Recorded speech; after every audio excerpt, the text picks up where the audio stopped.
let's do a little bit of work on a Gretsch. It's been a while. This is a big boy guitar. It's a 6120-60, which I think is a reissue of a 1960 6120 model. Gretsch gets a lot of mileage out of the 6120. There are any number of different Brian Setzer variations, Chet Atkins, Duane Eddy and Eddie Cochran tributes, remakes of specific years, rockabilly paint jobs. The differences in the models can be kind of hard to pin down. For instance, they have like 4 or 5 different wiring and control schemes for the same guitar.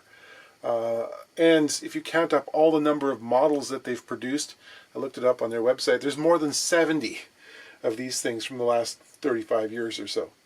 I couldn't even find this particular one on the list. I know that it's made in Japan in September of 2001. It's got Filtertron pickups, it's got a Bigsby vibrato, thumbnail fretboard markers, everything you want. You just strap it on and warn people not to mess with your ducktails.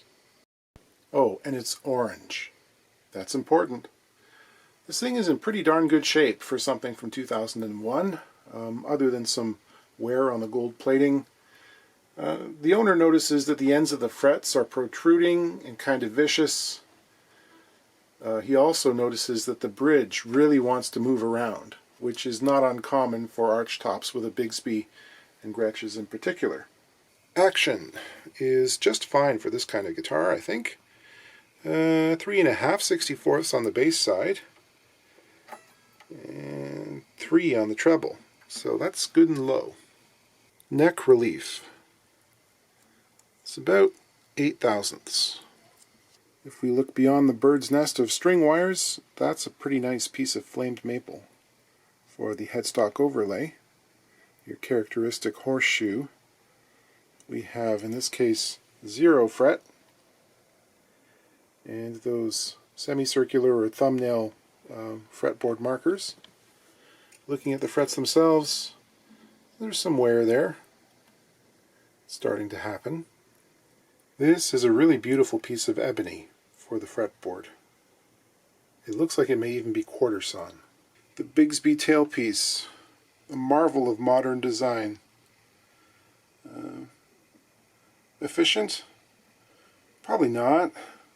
Clunky? Yeah. Vibe?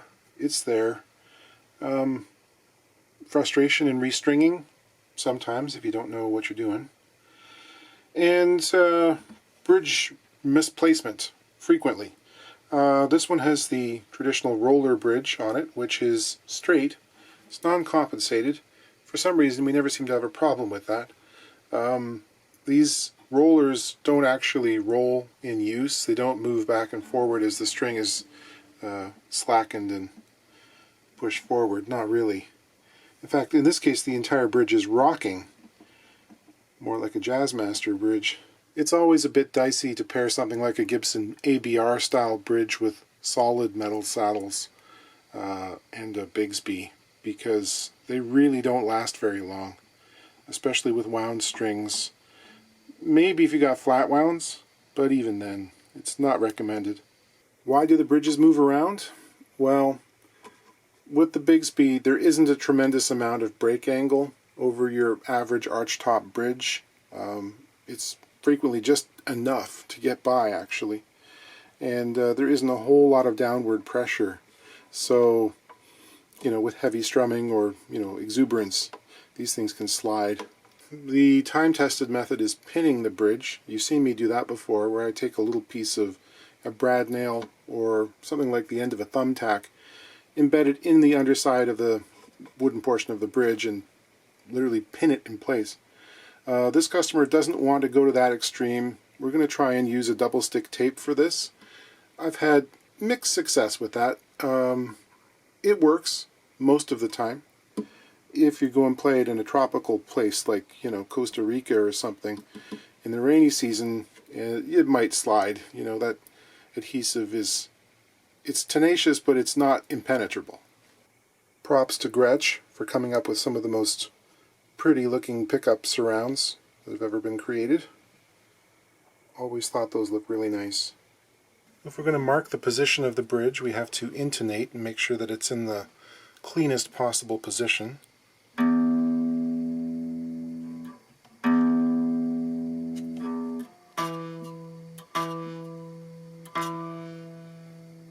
Lots of funny little buzzes from these guitars.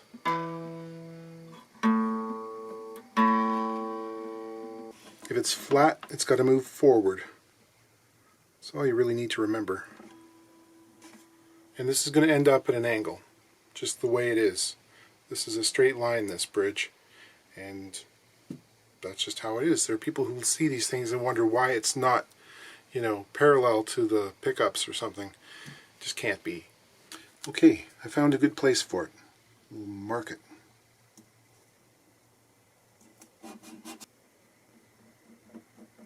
Okay, before I go too far, I'm going to mark the front of this bridge. A little pinprick in the center on the underside, so I know which way it goes. These things are pretty symmetrical, and you could put it on backwards, and it would probably function, depending on the amount of wear and stuff that's going on inside the grooves here. You might end up with strange buzzes. This is, well, it's dirty, but it's also got some corrosion happening down in the bottom there, I think. I don't know. Suppose we could try and clean it. Be aware that the springs in Bigsby's are loose and they threaten to pop out and skate across the surface of the guitar, causing untold damage. So keep a firm grip. Be aware. Some dust and some hairs, which I'm hoping are eyelashes. Clean this area with some naphtha. I've got some double-sided tape. Okay, having peeled, I now get to stick. This is located as closely as possible.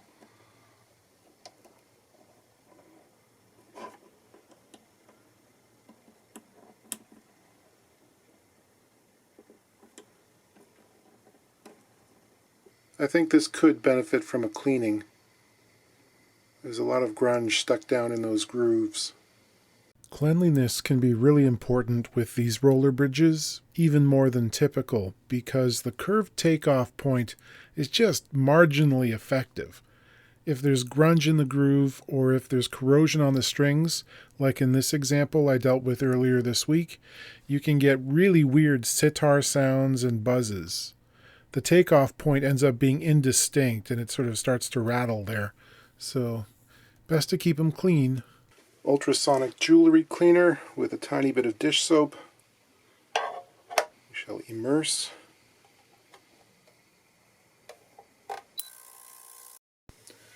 Well, it looks cleaner. There's dirt all around it, so I guess that was successful. Less visible grunge. I'll dry that off gently with a heat gun on low heat. Sharp fret ends. How do they happen and why? Over time, the wood of the fretboard can shrink. This frequently happens during the first winter after the guitar has been constructed. If a water-based glue was used to fit the parts together, some portion of that water will be absorbed into the fretboard, and because it's a very dense material, it can take some time for that to re-emerge and for it to equalize with the ambient humidity. When it does, the fret ends have been exposed and they're very sharp. To take care of those, I use a two-stroke procedure. The first one is kind of a radius or an arc motion. The second one comes back and it rolls over towards the center at the top of the fret to create a kind of, it's not quite a semi-hemispherical fret end, but it is very rounded in every aspect. Polishing, polishing, polishing. Oh, that's not good.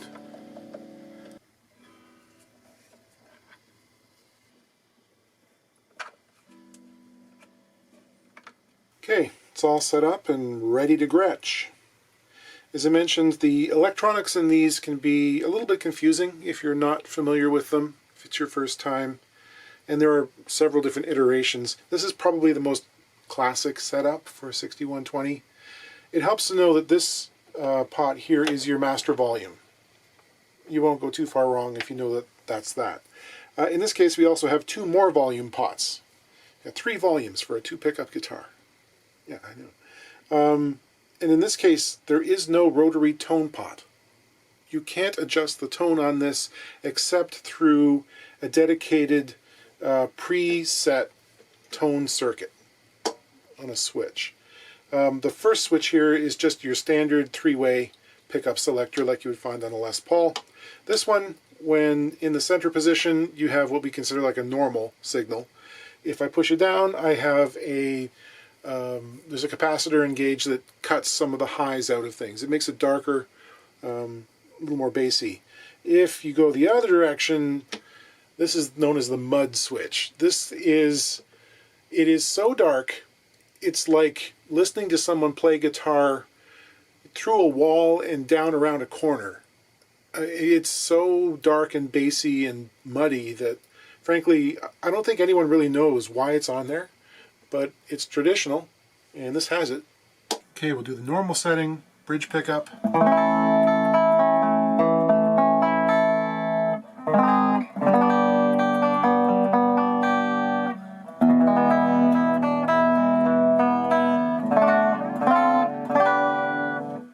Middle position.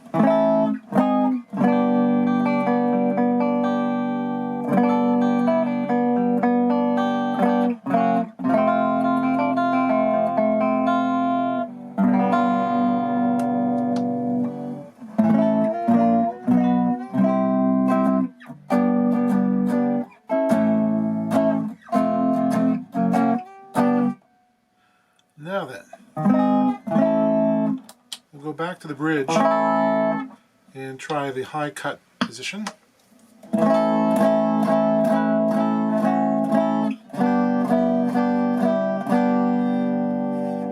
And now the mud.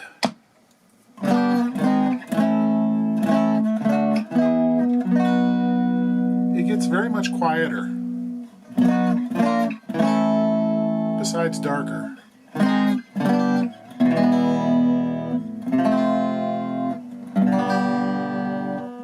I'm not fond of it. Put a bunch of reverb and some tremolo on it.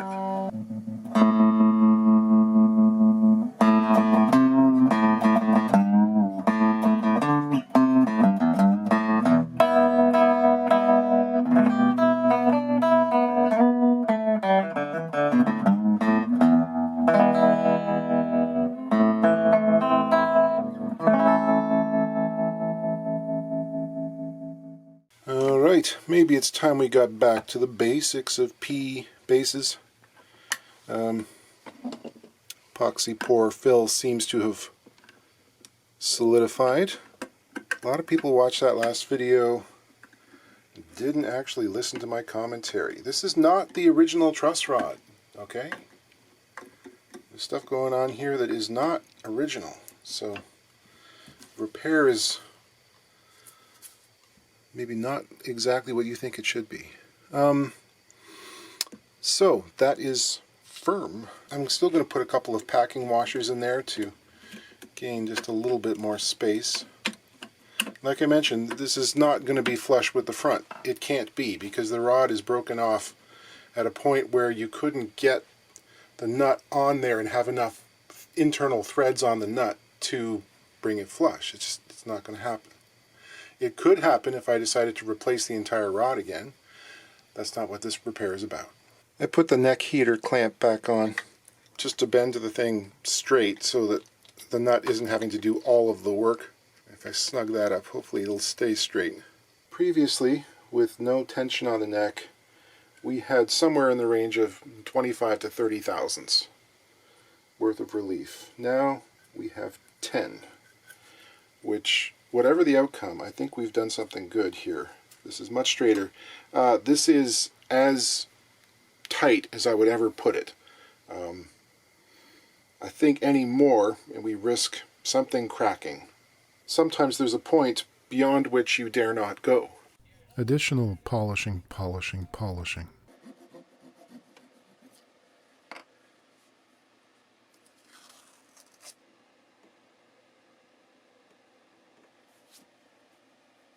It's necessary to make a shim for the neck pocket. I got rid of the sheets of sandpaper which had previously been used as a shim.